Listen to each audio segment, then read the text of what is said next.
What people should understand is that this is happening to Singapore, and this is how Singapore is able to allow its economy to grow on the backs of migrant workers. The main reason that anyone chooses to go to another country to work, of course, is for better job opportunities. And they know that there's an economy here that can support this number of migrant workers. The other reason they come is because the jobs are available, and also because Singapore needs them.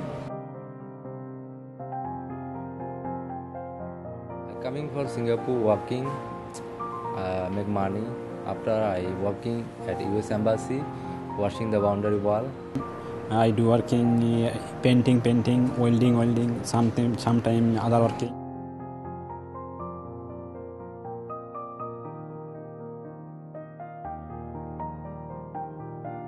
I think that there are almost as many issues as there are employers, sometimes as many issues as there are workers. So the main problem that they face is when they're not getting the money that they were promised or the money that they expected.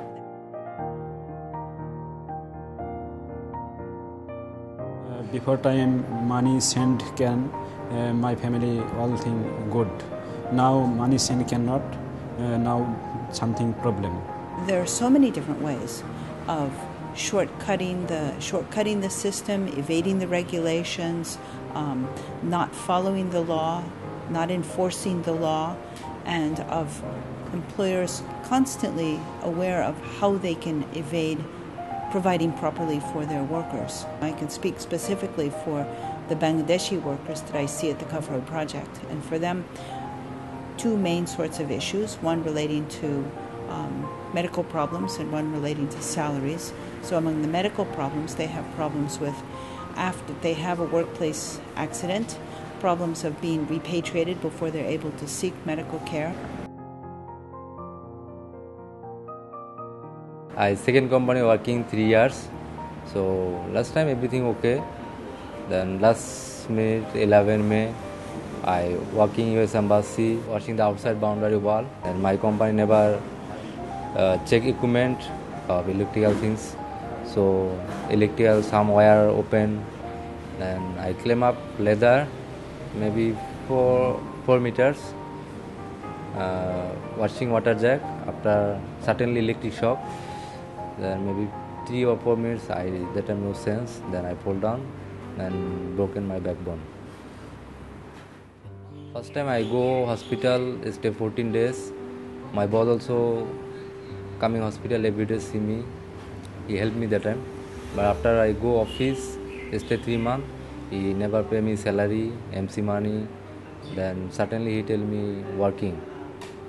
If no working, then I send back. That time I cannot standing, cannot walk, very painful in my back. Then I know enough also money. I ask my boss to pay more, but he say, you want to more money, then you have to working. If you no work, then I send back. So all of those are issues they face, on top of which the people that come to the Cutaways project, the injured guys, they're not given a place to stay. They're not given food during the time that it takes, and it could be more than a year, in some cases more than 2 years, that they're not allowed to work, not given any financial support by government or the employer or anyone, and not given a place to stay, not given food, and not allowed to go home so long as they want to receive medical treatment and wait for the compensation. I injury already 8 months ready. Then next I have operation in 5 February. So I finish treatment, maybe I go home, waiting for the insurance. Then still I don't know how long I can get insurance or not. Some people 2 years ready also never get insurance. I also don't know I need how long waiting.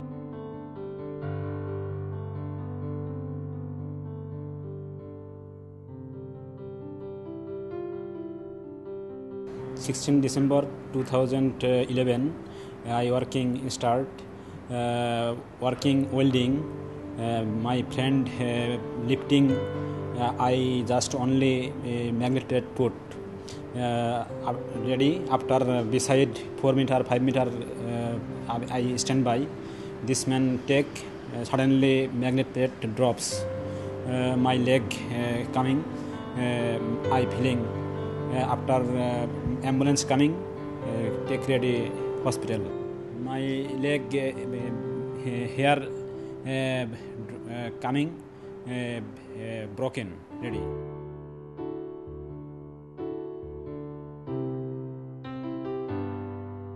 For the salary cases, we see all sorts of things that the employer will do. Many of the workers, foreign workers that come here, have to pay a huge fee up front in order to secure the job. So they're in debt when they come, and they're reluctant to make a complaint because the employer can terminate their services at any time. So having paid so much money, they know they might have to work for close to 2 years to pay off the debt and to start earning money.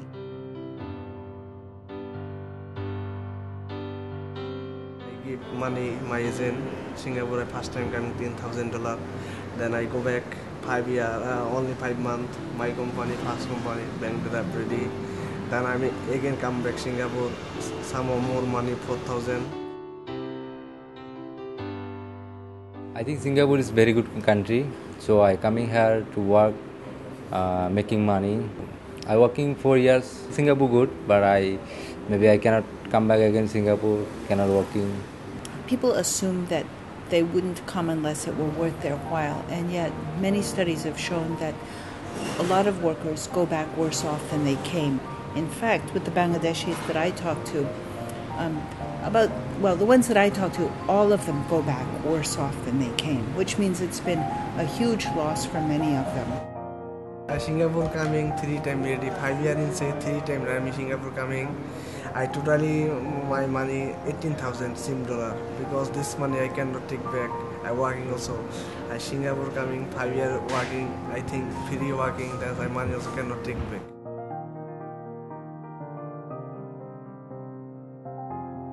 Maybe the company has closed down, the company has gone bankrupt, the company failed to pay the levy, the company didn't renew their work permit after 1 year, the company terminated them early because the project was finished or because of an injury. Sometimes it will be time and again that they're sent back early, each time incurring a huge debt, each time not earning enough to pay off that debt. So the fact that they come again doesn't mean that it was so lucrative for them that they choose to come again. It's rather that they have incurred another debt that can only be paid off by getting a high salary that's promised in Singapore. When you look at Singaporeans, everyone cares whether the children are in school, whether they have a good place to live, whether they get jobs after they finish school.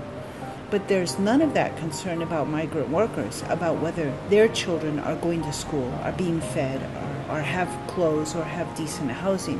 And there should be some of that concern too.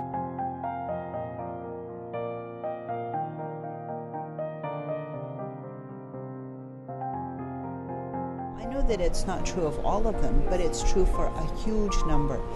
And if any of the stories of the men down here that you see at the food project, if any of those things happen to any Singaporean, people would be outraged. And yet people somehow are not outraged that these things happen to foreigners. It's as if they're just disposable. I've seen men with broken backs and burnt with cigarettes and bruised and battered for being late or for speaking up about something. The kind of situations, you can read our website and you can see the kind of situations that we deal with. We've seen men that have been sleeping on the streets for years because MOM is investigating a case. So that means the investigation will not result in any benefits for the man, but the man can't go home and is not allowed to earn an income. So the responsibility is yours. We do our part. And if you look at our website and that of other NGOs, you'll see lots of information. If you look at online media, you'll see lots of information about migrant workers. So it's nothing that's kept secret. So see what you all can do.